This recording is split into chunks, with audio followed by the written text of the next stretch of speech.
环球大战线深入世界最前线，全球各地的观众朋友，大家好，我是叶思敏。我们先欢迎来宾，前资深外交官介文吉介大使。思敏好，各位朋友大家好。时事评论员王尚志尚志哥。思敏好，观众朋友大家好。好，还有资深媒体人彭华干哥。思敏好，大家好。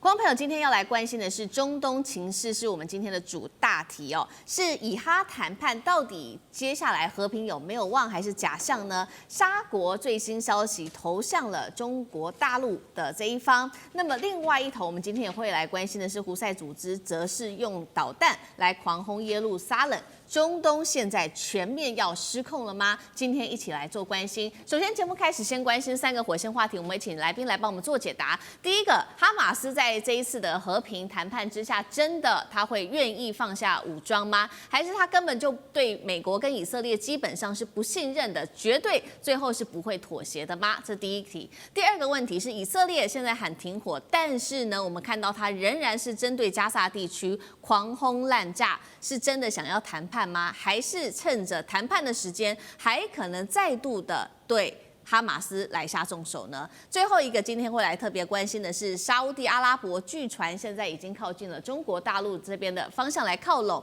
有没有可能买歼20呢？现在也有各种的说法。另一头，今天也会关心的是胡塞组织的导弹狂轰耶路撒冷，中东现在到底是重组还是战争已经要全面失控了？今天都会一起做解答。我们先来看到最新消息，10月7号这一天，终于是以哈战争满了2周年的日子。那么我们可以看到呢，2周年之际，目前呢是在荷兰的阿姆斯特丹这边正在爆发一场比较大的一个示威的活动，25万人走上了街头，被称为叫做红线游行，抗议的是以军攻占了整个加萨市，因此他们呼吁赶快停火吧。另外，这个战争已经到现在已经满了2周年了。我们来看一下统计数据。首先，哈马斯总共是杀害了1200人，掳走了250人，但是以色列它的攻击是更大的、更强烈的，是不成正比的。以色列目前已经杀害了6.5万人，那么16万人受伤，还有190万人至今是在这一场战火下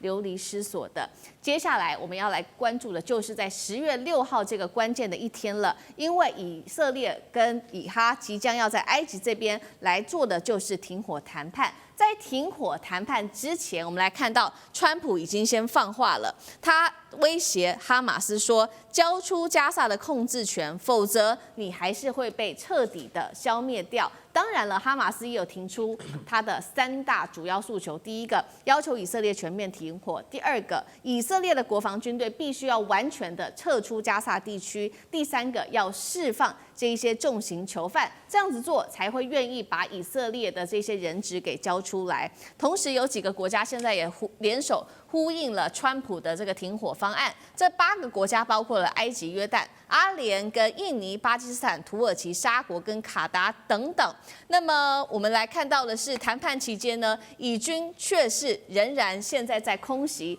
即使国务卿卢比欧说现在应该要暂时不要再轰炸了，但是我们看到以军光是4号这一天就炸死了36人，这当中更是包含了儿童。这到底以军有没有想停火呢？外界也是画上一个问号。那么本来是要送给加萨地区来自于其他国家的这些重要物资，也遭受了攻击。它是全球监狱船队的物资被拦截下来之后，在这些上面的人士这些公益人士他们有特别讲到说，针对以军对他们做一些非人道的攻击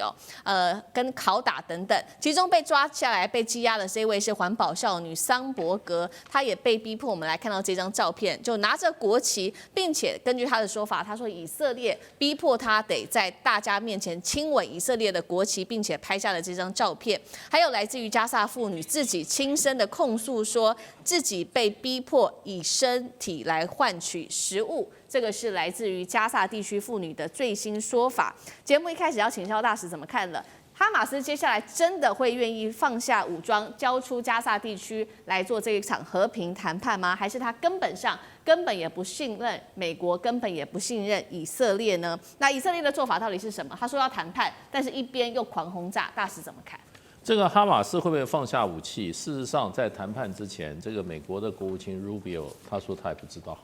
他说谈了几天就会知道。所以现在在10月6号开始在开罗的这个谈判啊，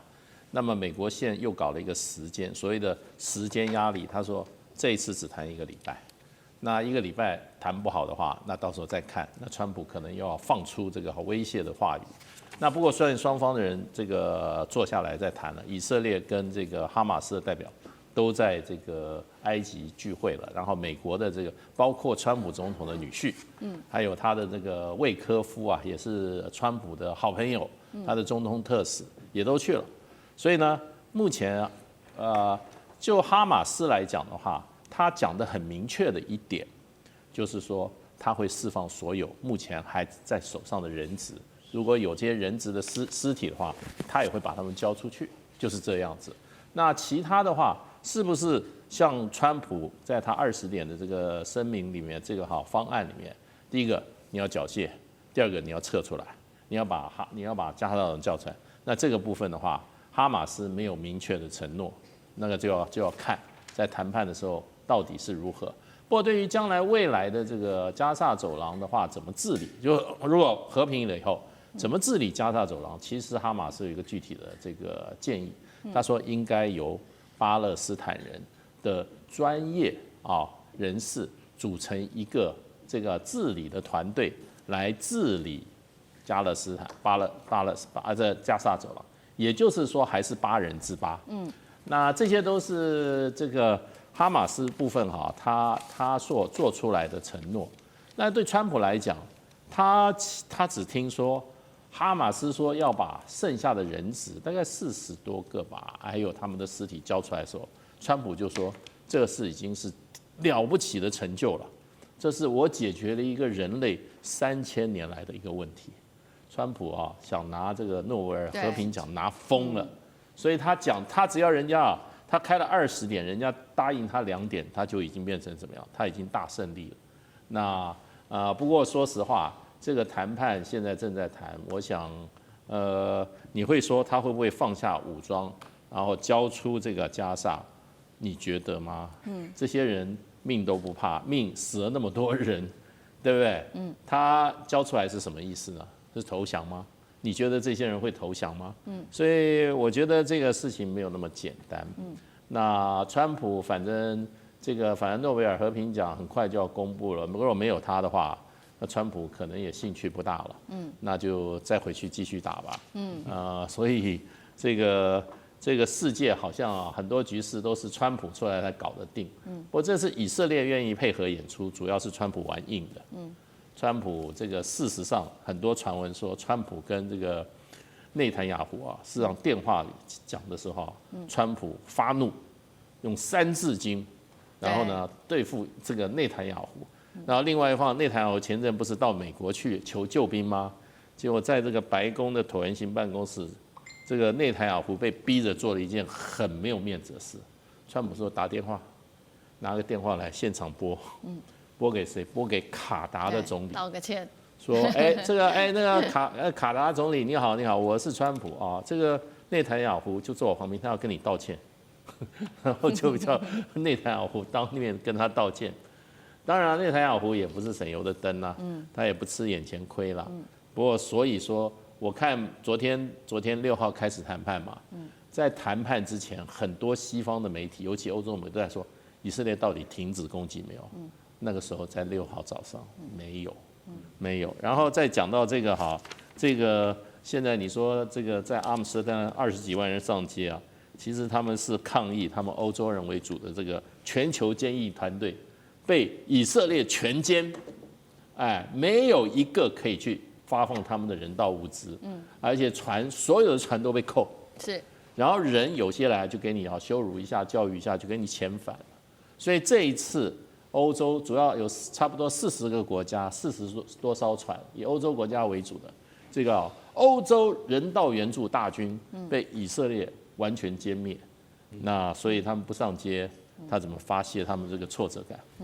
所以我们一边看到的是以色列，它在这个和谈的期间，它仍然是持续的轰炸。所以现在可以看到，其实，在中东许多的国家对于以色列或者是美国还是具有极大的不信任度的。尤其我们今天要来特别看到的是沙烏地阿拉伯这一回，是不是他希望能求助中国大陆的帮忙呢？指的就是这些比较具体的，在军事武器上是否他要转向大陆了呢？我们来看到一个是阿拉伯最近疯狂播的一个片段，是他的国庆影片。在这个国庆影片当中，我们来看到画面上，他硬是把大陆的歼20搬到这个影片当中，还涂上了沙国的国旗，并且挂上了这一架飞机它的编号。影片在上架之后是秒删除，但是引发了大家的讨论。那事实上，大家也在看说，最实质的就是确实沙烏地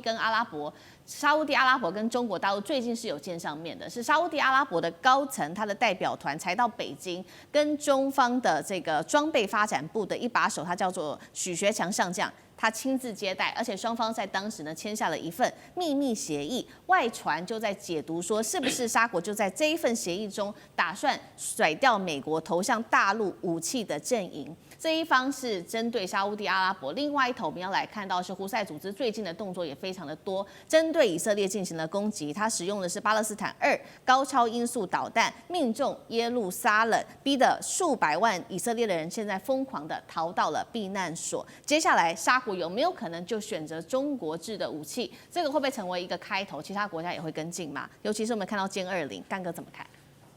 歼20是不出口的。那如果说许学强跟那个沙烏地阿拉伯的王室签下了秘密协议的话，应该不是歼20，应该是歼35。因为歼35的可能性比较大。为什么？因为它在层级上面是低于歼20一级的。那老实讲一句，歼20类似像美国的 F-22隐形战机一样是不出口的。为什么？因为这种飞机是属于他们的空中的最高的力量的化身，所以说它有很多数据是机密的。那今天也坦白讲，如果要出口歼20到沙烏地阿拉伯，以沙烏地阿拉伯空军的素质，根本连维护都没有办法维护，连维修都维修不了。我说句实在话，像以色列、像日本、像荷兰这些最先配备 F-35的美国盟友，他们对于维修 F-35是伤透了脑筋。为什么？因为一定要美国技师在现场，你还要等料，你不能备料。所以说 F-35是一款第5代战机之中非常娇贵的一个压力跟负担吧。所以大家要晓得说，如果沙烏地阿拉伯是真的想要对中国的歼20有兴趣的话，必须等到歼36跟歼50的第6代战机都成型以后，才有可能可以谈歼20的出口。为什么？因为就是你必须要先发展，先研究，然后再服役。那如果说你确实服役之后，那我们对于下一代的发展也有一个眉目之后，才有可能谈出口。那歼20，尤其是以歼20这种全空优重型的战斗机而言，它的成本非常高。虽然说通常而言，我们跟中国武器跟西方武器在同级武器的比较上是比较便宜的，但是歼20的单价到目前为止，恐怕现在已经到了$1.5亿一架以上。那真的是非常的贵了。那所以说，我相信沙烏地阿拉伯虽然说石油很多啦，但是他也要想一想，到底他买得起买不起。是。那所以说，现在最有可能应该是谈歼35。我觉得歼35是要快速出口，以这个建立他们中国在航空飞机的制造、战斗机的品质上面的提升，是一个很大的亮点，应该是朝这方面去谈才对。好。不过这个现在和平谈判都还在进行当中，6号开始嘛。现在可以看到很多国家几乎是各怀鬼胎。沙烏地阿拉伯现在在军武上倒向中国，那胡塞又攻击耶路撒冷，以色列的方面则是持续的攻击加萨。怎么看接下来的前景？中东战火会不会全面失控？上志哥怎么解读？我想中东的问题一起来，对于全世界来说，尤其国际政治是一个永远不会好的伤口。那么都不会好，那么偶尔结痂，偶尔又化脓，所以现在就真的是又化脓很严重啊。但我们可以从现在来看，但无论如何，这一次不太一样的部分是，国际上在联合国已经有所站队。站队什么就站边边了。那么支持巴勒斯坦建国已经超过150个国家以上了。所以在这个结构之下，无论大家是基于同情也好，或基于对以色列的仇恨也好，但这个部分的动作确实对于巴勒斯坦长久以来有一个国际政治地位。虽然它是虚的，可是这是过去没有的哦。所以这里头还是有个很大的意义。我觉得后面的我们看到这些军事发展，因为最后一定会收拢到国际政治来解决问题，也不能小看这个影响力。所以呢，现在看起来，另外一方面就以色列跟美国是站在一起的，而且以色列基本上就抓住要打哈马斯，所以从哈马斯当中最后动念，甚至本来就有这个想法，要占领整个巴勒斯坦，要把巴勒斯坦灭国了。这可能是以色列的总体的大战略都没有改变。但是美国现在跟他站在一起，跟美国有点变哦。川普现在为了他和平讲，他要的是停火。他并没有要巴勒斯坦灭国，甚至在里头他要去盖他的海边度假胜地，这里头可能是他的一个杂念，所以就知道美国跟以色列还是有点落差哈。所以我们要看在这样子的结构之下，你说中国跟俄罗斯当中，我认为到目前为止，虽然现在听到很多军事方面的，尤其采购中国大陆军事说法，但你不得不说，我觉得中国跟俄罗斯都很聪明，因为长久以来中东一直是美国的舞台，包括刚刚思敏所提到的，现在埃及举行会议依旧是川普由美国在主导，阿拉伯国家还是会配合的。所以我们现在看到一些军事的某方面来讲，北京图的是什么？它不是图了跟美国一样在中东地区有那么一样的影响力。我觉得现在它在图的部分是中东作为一个新仇旧恨的地方，你说要最后彻底解决很难吧？我讲这个是几千年要解决，停火算什么呢？就刚刚讲这是伤口，可是呢，作为阿拉伯国家开始拥有自主意识。在政治、军事甚至货币、美元上，慢慢的脱离美国。我认为是在中东战争当中来讲，无论中国大陆或俄罗斯当中，尤其北京当中特别在意的一点。所以这个局其实大家各有所图，包括现在阿拉伯国家也想成立他们北约的这样子的概念。这里头对抗当然就是对抗包括以色列，但是不会说对抗美国。对，所以这里头有一些分层次的交集，最后证明，我觉得中东问题绝对不可能在短期之内获得解决。好，线上之歌，那我们休息一下，马上回来。地缘政治、美中之争、战略价值、强权崛起、小国生存，现在与未来洞悉事件走向，掌握世界脉动，全球观点尽在环球大战线。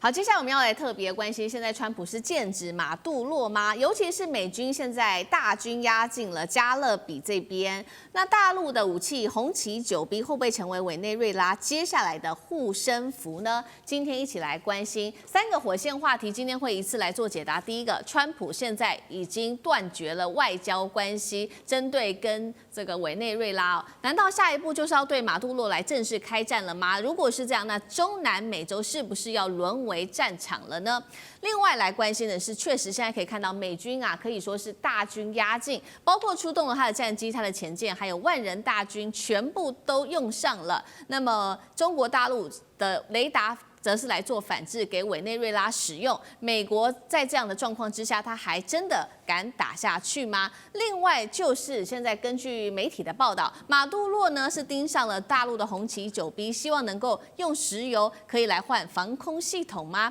如果真的拿到了大陆的红旗9B，那么美国的 F-35的优势会不会就被彻底的瓦解了？今天会一起的来做解读。我们先来持续关心，就是美国的后院中南美洲是不是会成为下一场战火？这是有迹可循的，因为川普已经最新下令了，全面暂停跟委内瑞拉所有的外交接触，也终止跟他的总统马杜罗有任何的谈话了。那么他也说了，接下来他透露要开始来关注，就是在路上毒品的走私活动，这是来自川普的说法。他说海上毒枭已经被歼灭了，现在要朝陆地来做搜刮。外媒就认为说，川普这一系列的动作，种种的迹象可以解读，就是美国接下来会跟委内瑞拉直接开战，而美委开战的可能性正在大幅的上升当中。真的是这样吗？川普现在断绝跟马杜罗所有外交管道，代表已经决定要跟委内瑞拉正式开战了吗？大使怎么解读？现在是已经到了快要开战阶段。可是川普哈，如果开战的话，是不是师出有名？那这是一个问题，因为川普又那么想得和平奖，他说他解决了人类3000年来的问题，结果呢，他跟委内瑞拉居然派兵去打人家，他还要不要和平奖啊？对不对？那就是说太言行不一了吧？川普的问题呢，就是说他事实上讲话很狠，然后军队也布上去了，可是他又做了一件事，让人家就很怀疑。他悬赏5000万美金，要把这个马杜罗抓到。那其实这种做法的话，就是逼马杜罗被他内部的人干掉。有人想这个把马杜罗脑袋送上去，然后赚5000万美金，这不是好事吗？所以这个已经宣布了蛮久了。另外一方面，美国虽然在海上集成了好几艘所谓的委内瑞拉毒枭的快艇，可是都不是在委内瑞拉的领海，那是在公海上面他击毁的。那这个他只公布影片，那当然委内瑞拉强烈抗议啦。可另外一方面，前几天10月3号的时候，委内瑞拉的国防部长说，他说他们发觉5架不明的外机侵入到的委内瑞拉的防空识别区，所以事实上有这种军事威胁的动作蛮多的。可是会不会真的开火呢？现在不知道。那现在他就是把他过去跟委内瑞拉政府接触的外交这个所谓的特使，他已经下令说，你也不要跟那个委内瑞拉政府去怎么讲去接触了，我们现在断绝外交接触。那其实从某种程度上来讲，可能是一种施压。对，因为委内瑞拉虽然看起来这个国家挺乱的，可是马杜罗也不是省油的灯，他已经宣布了，他有一个计划，叫什么呢？叫独立200计划。这个独立200计划呢，他已经宣布要启动284个所谓的战略部署点，284个，动员了250万民兵跟正式的军队，然后老百姓在街头已经举行了好几次反美的游行。这个展现对马杜罗政府的支持。其实我觉得美国当然是希望由压力来造成他马杜罗在国内这个失控，由美国主义的马杜罗的这个政敌来接掌这个委内瑞拉政权，这样他就可以不战而屈人之兵。那如果说不能够达到目的，他是不是真正要跟委内瑞拉的做一场军事的硬拼？那就对美国来讲应该是有一点杀鸡用牛刀，而且你的目的到底是什么？对，你的目的。那有一点让人家觉得，这个美国大欺小，那最后万一也没把马杜罗搞掉的话，那川普的面子放哪里啊？对，好，不过现在可以看到，美国跟委内瑞拉可以说是战火一触即发，非常非常的惊险之际。当然了，现在呢，大家都把自己最厉害的武器全部搬出来。先来看美国搬出了什么武器？美国呢搬出了它的多架战机，还有核动力攻击潜舰等一系列都战力全部部署到了加勒比海。这当中还包括这边提一下，MQ9死神无人机、8艘海军舰艇、1艘核动力攻击潜舰，还有它的 F-35B、F-22战机等等哦。那么另一方面还再加上了4000名的士兵，可以说这规模非常的罕见。那我们来看看委内瑞拉，它则是搬出了什么呢？除了它在政治上面、在外交上面，现在寻求俄罗斯跟教宗的求助帮忙之外，同时它也把中国大陆的一系列武器给搬出来了。好，包括在空军方面，我们看到苏30、F-16等战斗机，还有各型的雷达，跟我们上次特别提到的电侦船、瞭望号等中国武器，他也把它全部列出来了。当然了，现在俄罗斯的外长也出面在媒体上面力挺说呢，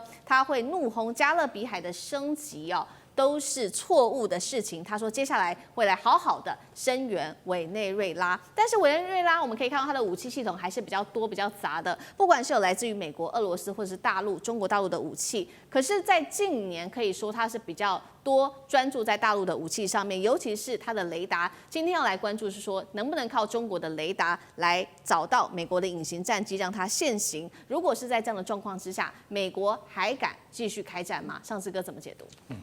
委内瑞拉之所以有那么多武器，至少跟其他国家比，没武器好很多哦。不得不说，他当年的那个很疯狂，但我还蛮喜欢的那位有这个所谓的印第安人血统的这个查韦兹，他当时花了很多钱买了各类的武器。当然那时候中国的武器还没有特别起来。当然现在眼前我们要特别关注的部分，其实还是有2个命题。第一个部分是委内瑞拉现在拥有的这个所谓的各国武器里头，包括现在全世界非常瞩目的中国武器。究竟实质有多少？我们现在刚盘点的这些东西，你要知道，中国没有证实哦，委内瑞拉军方也没有证实，而是大家在所有外界在评估、了解、看到一些相关的照片当中提取出来说，可能包括这些东西。所以，到底委内瑞拉手上现在有多少俄罗斯，包括中国的武器，包括待会可能也会谈到，蛋哥会谈到的，包括红旗9B这样子的防空系统，其实很微妙的哦。因为这里头，所以第一个问题就是委内瑞拉到底有多少武器？有中国的武器有多厉害吗？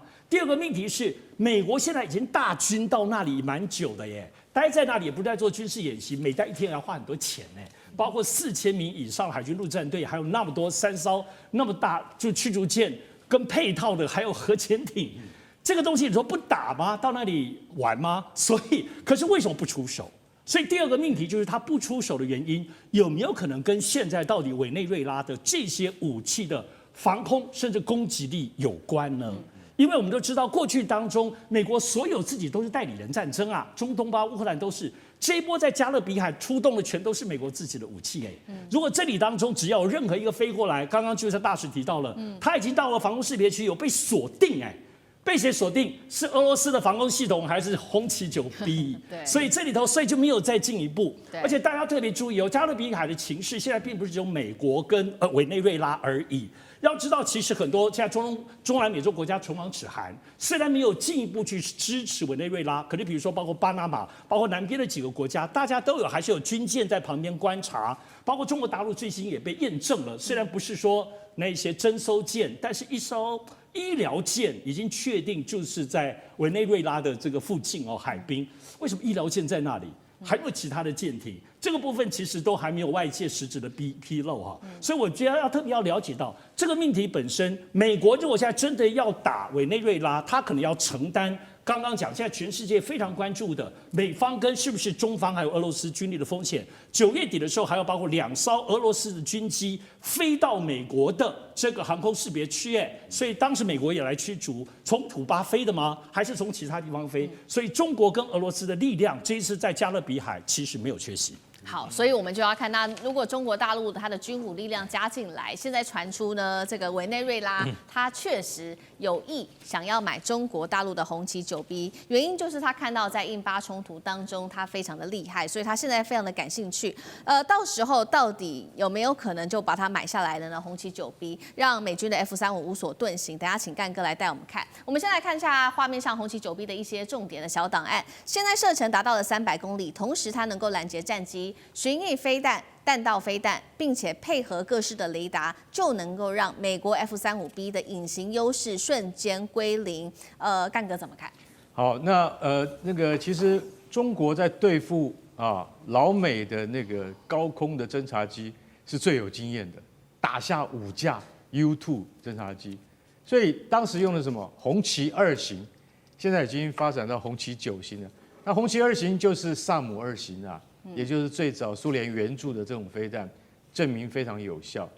可是我现在要讲的是说，如果说马杜罗对这个红旗9他有兴趣的话，但是你必须要去想一想，你付得起付不起。红旗9不是一个很简单的系统，它是仿制俄罗斯的 S-300系统而来的。那 S-300被认为是在目前全球仅次于爱国者3型飞弹系统最有效的防御武器。为什么？因为它能在很复杂的环境之中，它可以先锁定100个以上的目标，选择最有威胁的8个目标，然后马上发动攻击。它以连为单位的这个防空飞弹系统单位的话，它可以在很短的时间之内反应过来。但是我还是必须要再次强调，连全球战果最好、打得最多、用得最多，然后呢，一天到晚都在使用爱国者飞弹的以色列，他都必须要承认，爱国者3型它的总拦截率是57%，啊，这么低啊！我可以告诉各位，已经非常好了，已经很好了。也就是说，拦截率平均在60%以上，这个左右，这个飞弹算是好的了。所以它的失败率还是有这么大的获燃率。所以大家要晓得，马杜罗他今天如果说他要买红旗9的话，对于委内瑞拉是一个很大的这个帮助。为什么？因为到现在为止，南美没有人有这样子尖端的武器。红旗9的性能是不必再怀疑的啊，因为它是源自俄罗斯过来，然后它现在更是精进的那个技术，已经接近俄罗斯最好的 S400的那个性能了。当然，俄罗斯还有更好的 S500啦，那还没有出来。那所以说，我觉得这是一门不错的生意，就看这个马杜罗他是不是马上要做，要做要快。为什么？可能马上就打到你的头上来了。那 F-35打过来的话，你恐怕是没有什么其他方法可以反制它。所以我在猜这个军售是不是已经在暗地之中进行。不过美国要打的话，大使刚才讲对了，这真的是我跟你讲哈，对，你违反国际法，对，你怎么可以打你的邻居是这样的打法呢？所以重兵啊，兵临城下，坦白讲一句，国际之间是根本看不下去的，大家都会觉得以大欺小。其实川普你在正当性上面完全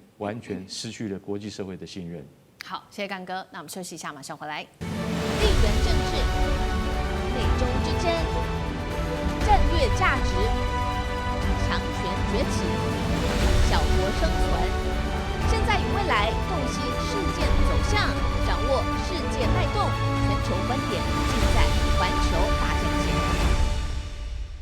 好，今天在中美晶片战，我们带观众朋友关心，先前黄仁勋不是说过吗？他说迟早有一天的，美国啊，你别以为自己在 AI 的领域上面稳赢中国，因为两边的差距真的只剩下奈秒而已。这个话才说完，我们要来看到他还说了，说华为会取代辉达，也都只是一个时间的问题而已。确实是这样子的吧？这句话好像现在看起来已经要应验了，因为我们要来看到的是最新的消息，这是来自于华为。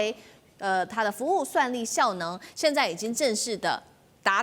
突破了，达到辉达 H20 晶片的3倍。尤其大家特别看到的是，华为在云端服务的50毫秒时延之下，实现了单卡每秒生成可以达到2400个 token 的能力。它除了支援自己的大模型之外，现在第三方模型也都可以做支援了，不管是 DeepSeek 或者是 Kimi 等等。我们来看到华为的高层张安平他怎么说？他说现在啊，先进制程已经不是什么5奈米、7奈米都不是重点了，现在客户真正要的是这种优质的运算的一个结果才是重点。尤其今天呢，要来特别关心的关键武器来自于华为的，就是它的超节点了。超节点的话，它就不会只是靠单卡的蛮力，而是靠整个系统战。所以我们要来看到的是说，未来它是把数千张的 GPU 集成一个逻辑单元，用这种高速互联技术来弥补传统伺服器，不管是在宽频的这个不足，或者是高时延上面的一个问题，都可以来做补足了。等于中国终于找到了摆脱美国制程封锁的钥匙了吗？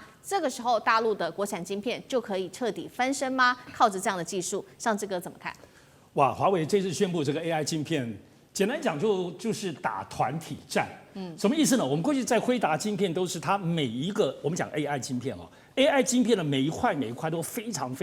强哈。当然，它也有自己的，那辉达也有自己本身这些晶片的所谓的这种组装的机构，他们现在不是卖一张晶片而已，他们也卖一个机台。所以这里头，可是呢，现在辉达的这个晶片的机台合并组装最多可以72块。因为它基本上还是所谓铜线跟铜线的交接，就是晶片跟晶片在机台里头是扣在一起，所以合并的运算每一个机台就是72片。那华为这次什么叫它的超节点？简单讲，就是华为现在所做的 AI 晶片。这里提醒大家一下，我们会听到华为在做麒麟晶片，麒麟是手机的，这种9020，所谓的我们现在讲 AI 晶片、升腾晶片。升腾晶片是什么呢？除了那个核心的晶片之外，它还必须要有 HBM 的高速高频的部分的这种传输，所以它基本上是把这个晶片放在 HBM 上哈，所以这里头才是我们所谓的 GPU 的这个 AI 晶片。好，华为现在的厉害的晶片是它不只是这一片，没有错。单片上它虽然输，可是我们都知道华为过去做传输系统，所以这次所谓的超节点就是华为能够刚刚讲这一整块的 GPU， 它可以不断的组装，现在最基本就可以组装超过1000多片。刚刚讲辉达72片哦，华为现在就可以做到1000多片。然后，而且以现在的理论值本身，华为可以做到100万片连在一起，所以你就可以知道为什么新疆最近在过这些算力中心，那地方干嘛？你就可以像你在上海、北京哪里可以放100万片的这个大地方，所以新疆就很合理。所以因此他做的就是现在推出是升腾的云算力，也就是说，他在这云服务里头就。可能最后就建一个上百万级的晶片，而华为的机柜每单位只有72片。当然你可以买辉达啦，辉达可以买很多组装在一起，可是差别在哪里？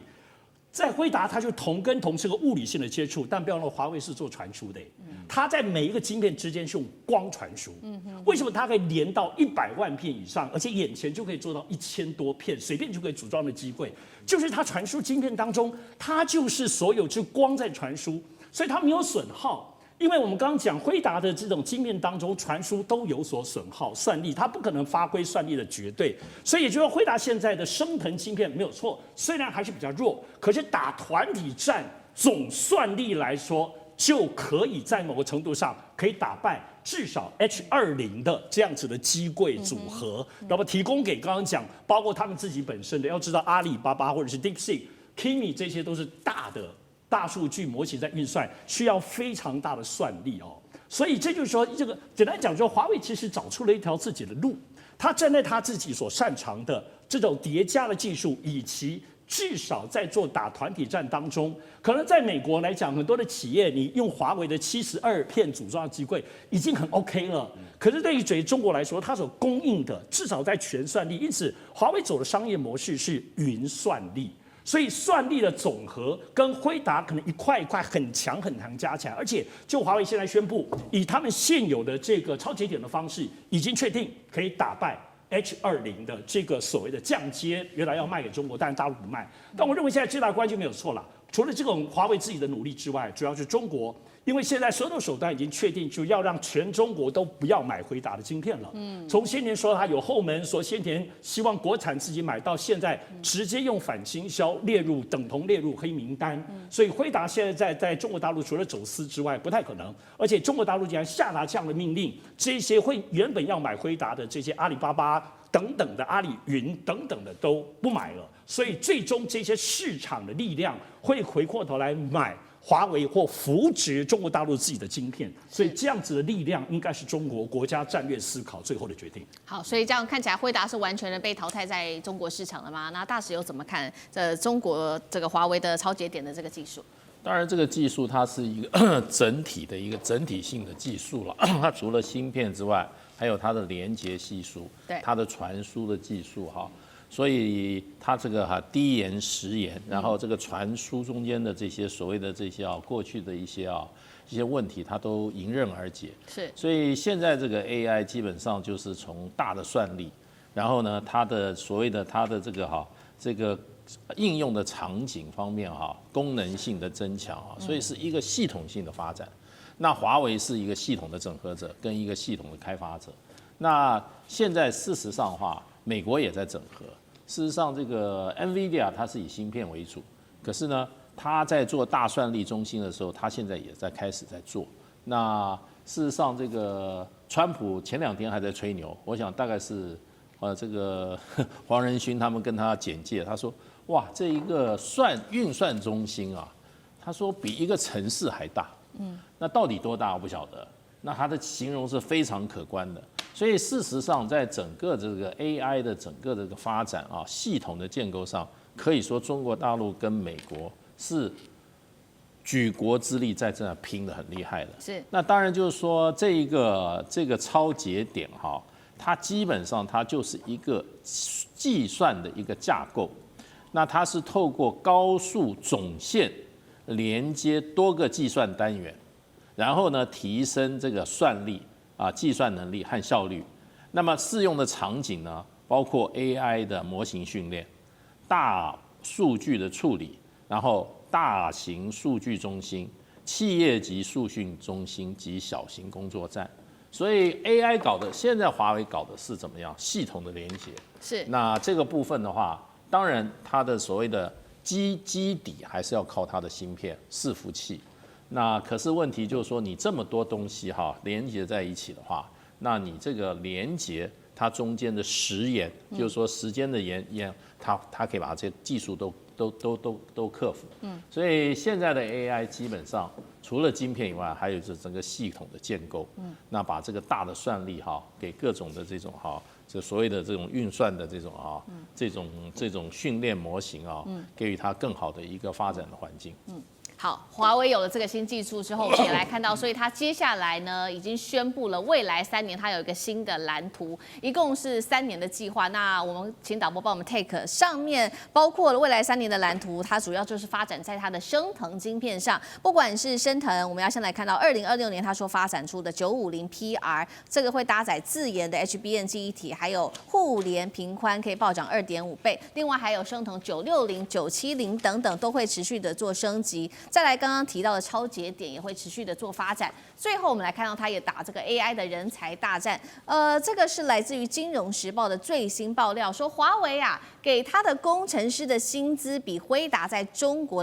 的待遇高出了1倍。所以呢，本来在这个 NVIDIA、AMD 或者是 Intel工作的这些尖端的华人高层，他们也纷纷的回流了，愿意来为华为来打拼了。3年内有没有可能反超辉达？有这么快吗？中国 AI 的华为时代真的在此刻算是正式开始、正式到来吗？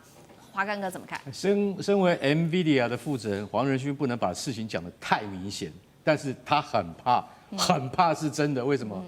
因为这个工程师私底下就讲，你要问我是多少钱被挖走的，我当然不能告诉你，但是非常具有竞争力。什么意思？1倍而已吗？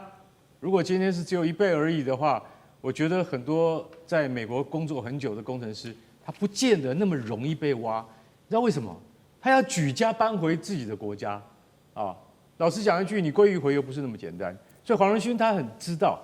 他不但知道我流失了什么，或者是应该讲美国流失了什么，所以他认为说，现在美中之间只有奈秒之差很小。华为3年之内弯道超车，我跟你讲，明天一觉醒来，说不定你就在某些领域被他超过了，这都是有可能的。为什么？国家请整个国家之力在支持晶片产业、半导体产业，所以我觉得这件事情，老实讲一句，美国他始终没有去理解到他的问题在哪里。而且刚刚那个谁，上次有讲了，他说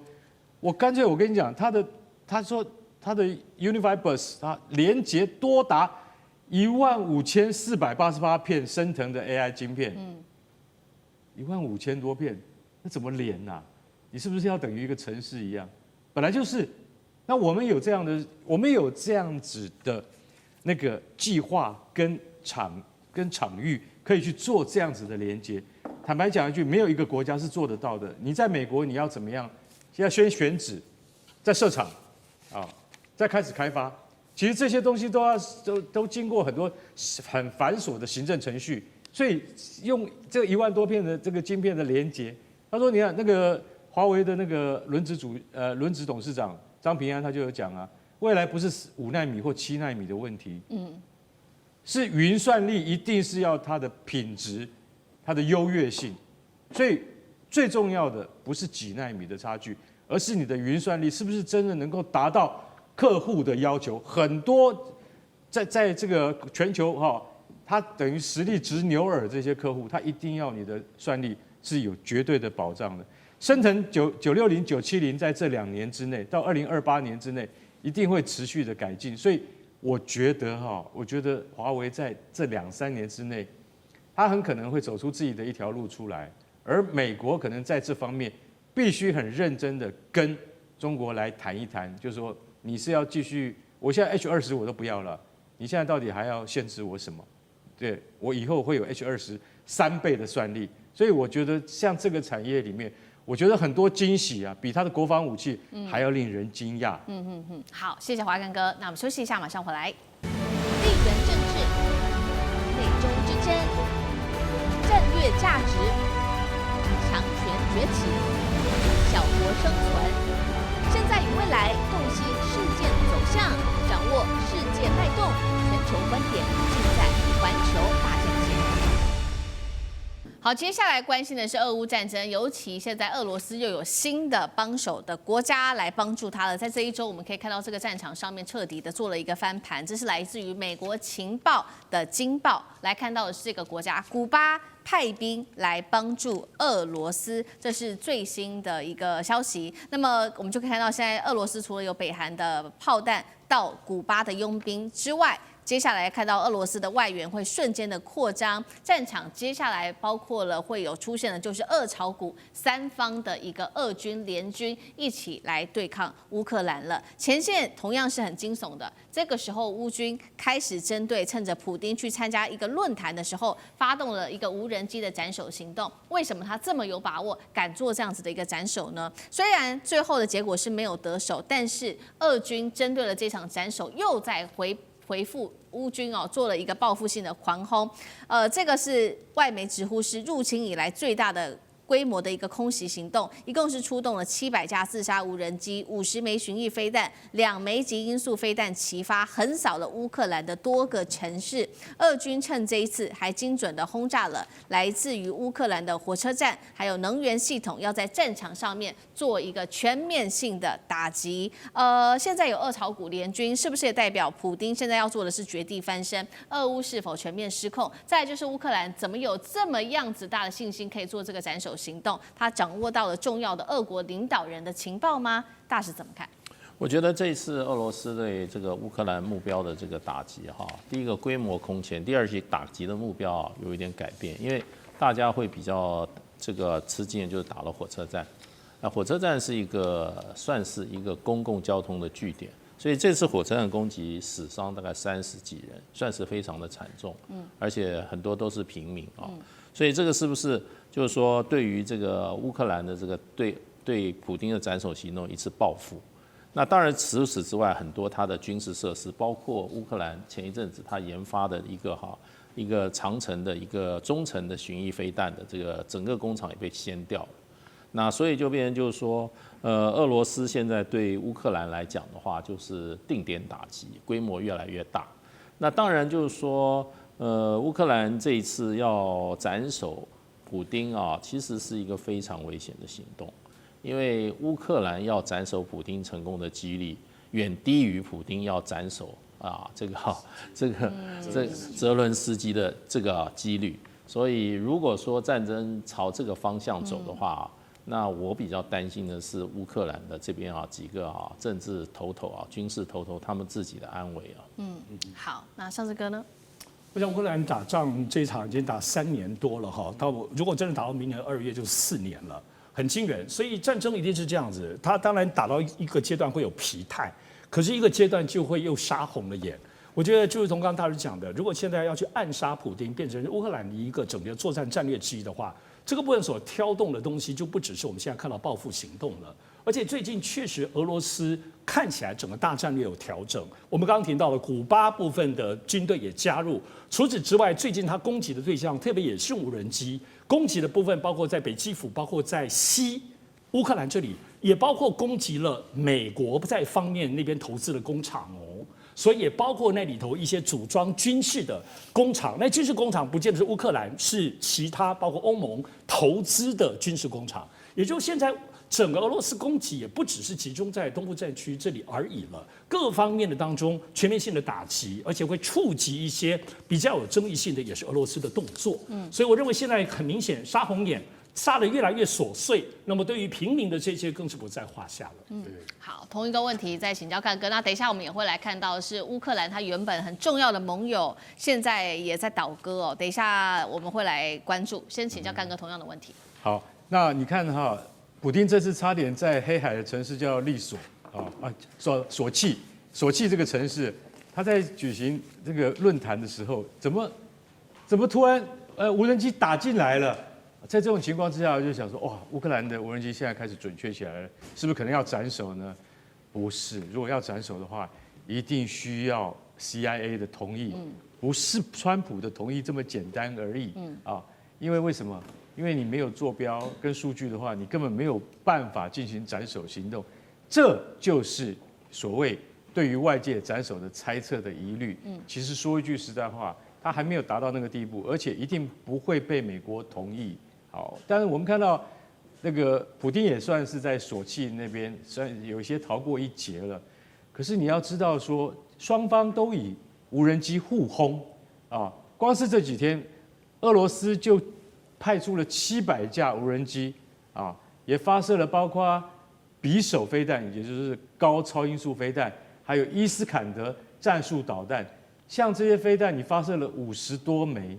我讲句实在话，那都是对于平民的打击，因为无人机它没有办法在这个战场上夺得真正的主动以及决定性的优势。你还是要用真正的 troops， 真正的部队跟军人去进行进攻，你才能够拿下阵地。那现在最新的消息是什么？最新的消息是，其实老实讲一句，乌克兰军队有讲，他说，如果今天我们把这个扎波罗热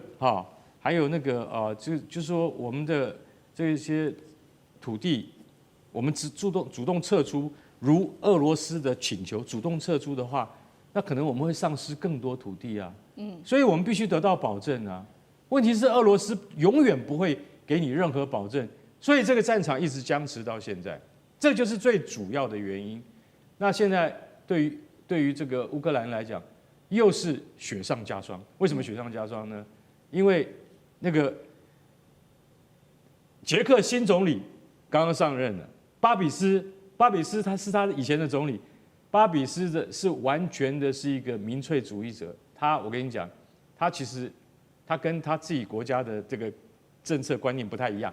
他现在反而倾向于支持俄罗斯，也就是像他倒向了匈牙利的总理奥班。大家知道奥班一向是这个，虽然说他也在北约组织里面，但他们不同意制裁俄罗斯。那现在巴比斯他回任了捷克总理之后，他也跟那个匈牙利结盟。另外还有一个国家叫斯洛伐克，斯洛伐克这3个国家，你想一想，这是在北约东翼的主要的3个国家，这3个国家最靠近俄罗斯，而这3个国家是以前都是支持乌克兰，可是现在没有那么明显的支持的状态之下，我今天说句实在话，对于泽伦斯基来讲，坦白讲，你现在最需要的就是像这样子的，因为他就是你的邻居，连你的邻居都不是很支持你的话，这个战争接下来要怎么再打下去？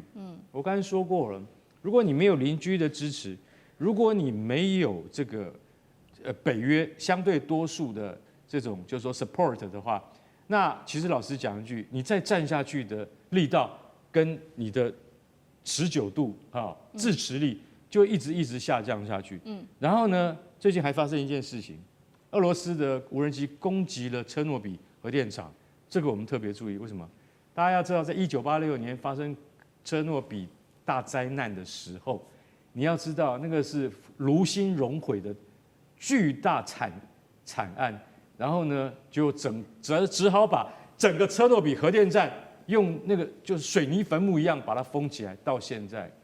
已经40年了，明年就满40年了。你知道国际上多少专家、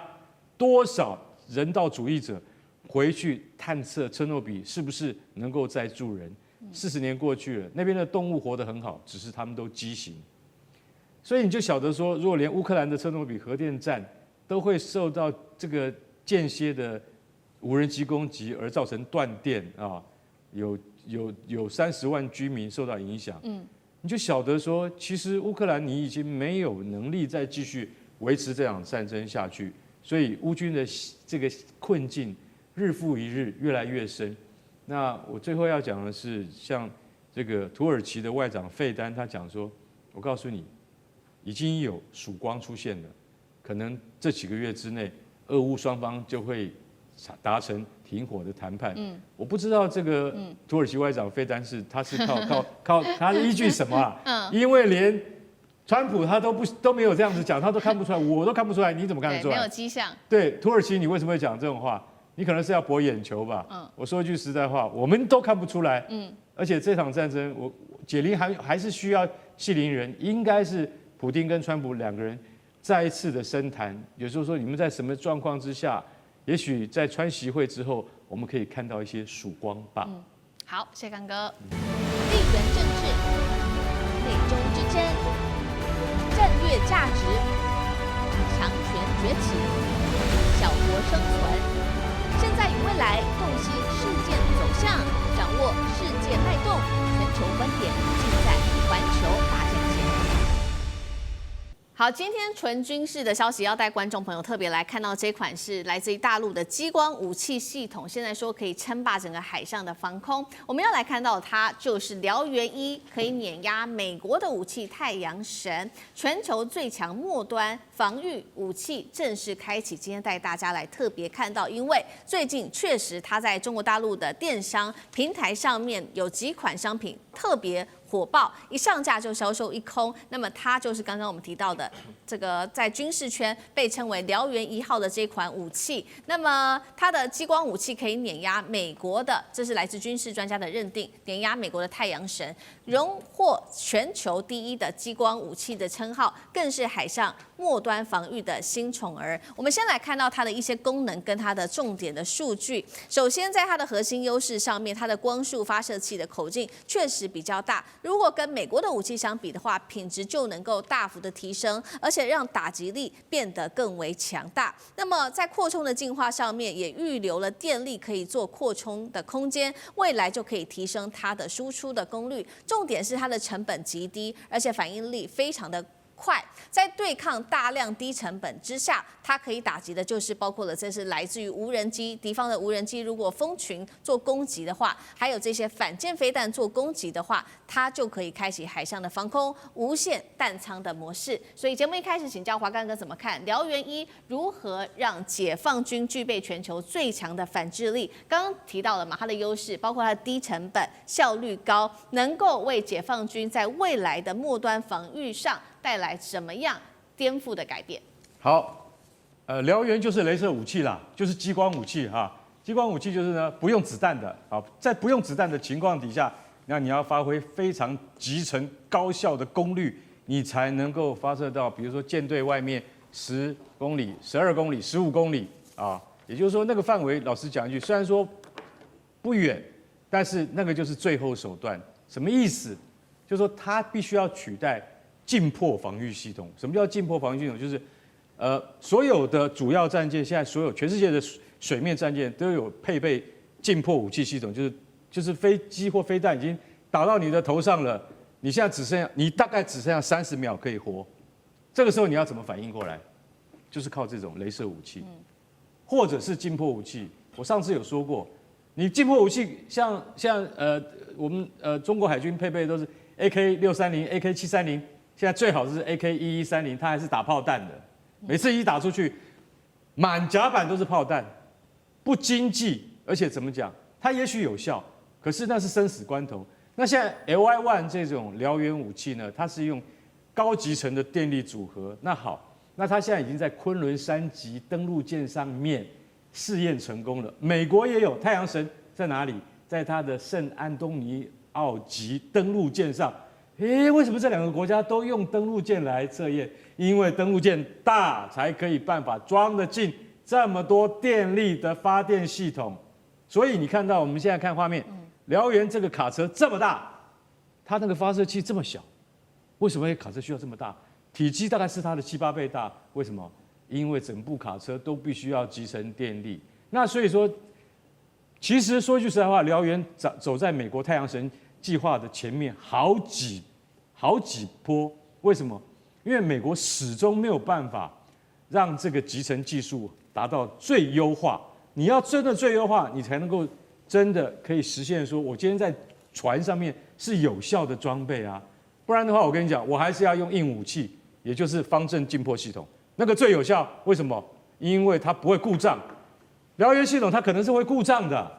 你要知道，因为电力集成一定会故障。那单纯的枪，它拿起来，它不会因为天气啊等任何因素而不能打，对不对？所以枪炮是稳定的，雷射武器、激光武器是你不能够完全保障的。中国在这方面做得这么好，所以我今天真的非常怀疑，它这么大的车它都做出来了，它可以在以后安装在船舰上面的话，对于未来海战的规模，为什么？因为雷射武器不用成本啊，它就是发射一道雷射啊，发射一道激光，连子弹都不用，所以它不用成本。只是现在的研发成本非常贵，大陆出得起，美国出不起，所以太阳神你就落后啦，就是这么简单。是好，那燎原现在出来之后，马上就有这个国际订单，现在有希望拿到了。他是谁？他就是巴基斯坦巴铁呢。现在这个高层自己出来亲自证实了，说表态想要把燎原1纳入他们自己的国防体系。主要的原因就是上次在印巴空战之后呢，他们对于中国大陆的武器就有非常好的印象，因为当时靠的是大陆的 LW30激光系统，成功的打下了80架的印度的这些无人机，所以他们现在希望能够买这种升级版的燎原，那也趁机把大陆的系统推向国际。那当然了，两个重点，就第一个，对于巴基斯坦来说，它可以弥补它自己的空防系统的一些缺陷。那第二件事情，中国大陆就可以借由这些实战的数据来升级自己的这些雷射武器的系统。那可是重点是中国大陆会愿意卖吗？那如果真的卖了，然后有实战经验，大家就在看说，上次歼10C 卖得很好嘛，燎原有没有也有这样的可能性？大师怎么看？对，当然是有可能的话，因为巴基斯坦，我想现在很多国家买这种激光武器因为它是所谓这种末端拦截了。它不是所谓的这种高空拦截、中段拦截，它是末端拦截。末端拦截的话，它这个武器真的它的成本蛮低的。我看了一个数据说，它每次就是说激发一次成本是$1。当然它的钱是在那个研发中，可是它使用的时候击一次是$1。那就是说它可以10公里这个5公里的话，那现在我的研判，它最有效的应该是打无人机，因为无人机说起来它的速度慢，然后呢，它这个飞的不是那么高，它在最末端的时候你现在看在俄乌战场上，有时候无人机有人是用枪打，对，有人是还有人用什么东西把它飞进你的小无人机是用什么东西把它打下来。那你如果有激光武器的话，成本低，那你不必是很大型的，你可能就是中小型的。你在这种重要的据点的防卫的时候有激光武器的话是蛮管用的那当然就是说，这个我们现在讲的这些激光武器，主要是讲它这个所谓的这种舰上使用的，那就变成它这个不需要具备大量的弹药，因为你要看这种最后的末端的防御体系它比如说以前那个我们用这种75快炮，对，噼啪1秒钟就给你打好几发出去的，啪啦啪啦一开就是那个子弹就跟那个炮弹就跟什么就跟那个什么制造就是好像跟那个爆炸一样全部都是那个炮弹。可是你用这种的激光武器的话，你就可以怎么讲？就可以省了很多的钱。那中国大陆激光武器这个燎原1这次在这个93军演的时候，这个出了大风头。其实它之前也有，因为沙烏地阿拉伯已经买了激光武器。那我自己认为，就是激光武器可能大家最后会对它最欣赏的，就是说它的这个对无人机在战场上的能够发挥的效用。那可能就变成就是说会是新形态战争里面大家会认为是对抗无人机的一个利器。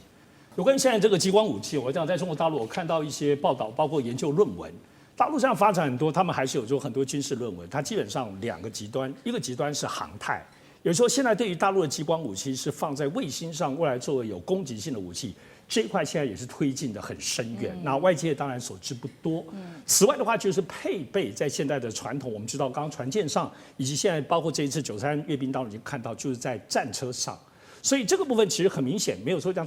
刚刚大使讲的，就是为了无人机。都知道无人机是未来战争当中非常非常主流的，包括机器狗，不要说那些无人机，还有无人机、无人载具，类似像无人飞机这样子的。那这些东西未来的高密集，我们经常听到说美国都要买什么乌克兰那些乱七八糟很破的那个所谓的那些无人机都要买几万架所以美国会乱买这些东西吗？没有，不知道会不会买，但就知道未来可能无人机的攻击是几千几万架出现的，你没有办法就传统的弹药打了，一定就是雷射武器。所以雷射武器作为防御性，我们现在其实已辗转听到，包括在一些网络上都有听到说，现在所有能够放的，因为无人机会攻击所有的一切，从空军、海军，包括到陆军，因此它核心的配备本身来讲，其实多方面，我相信中国大陆是全面推进的。只要无人机、无人狗这些再推进，全世界这一些中国大陆在雷射部分一定会领先。当然，我要讲最后要讲的部分是，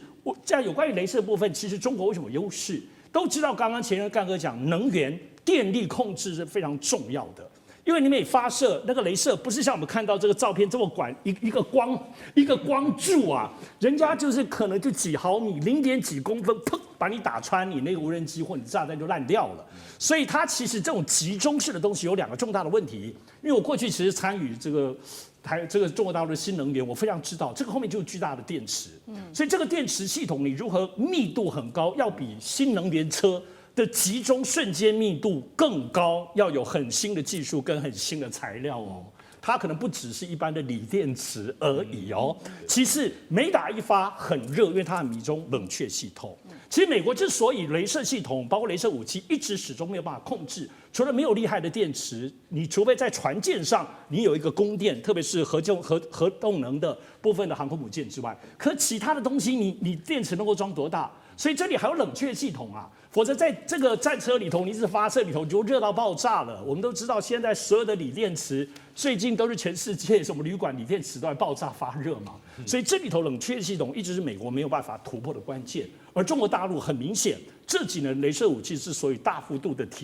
突破，就是在于他们找出自己雷射的系统。当然最后还有 AI 晶片控制了。我觉得 AI 晶片控制在现有的我们从沙特阿拉伯在防御的时候已经用到大陆的这个雷射武器当中，很明显非常厉害。所以这里头已经不是人在找了，它完全就是 AI 在找。我个人认为现在所有 AI 导入到整个以中国大陆的武器系统，除了无人载具、无人机 ，AI 晶片一定进去，另外最快进去的就是，我认为就是这个激光雷射系统，在 AI 的技术一定在这应用才可能来对付这些无人机总体的需求。我想这个部分的雷射武器的总体的部分的推进，中国大陆的领先程度，当然我相信这方面其实美国也有它，或欧洲也有它雷射相关的传统的积累。但是武器化还是回到那一点，体系化作战。因为这里头一旦当我们看到雷射武器，它再也不太可能是人一枚一枚的再打下来再打。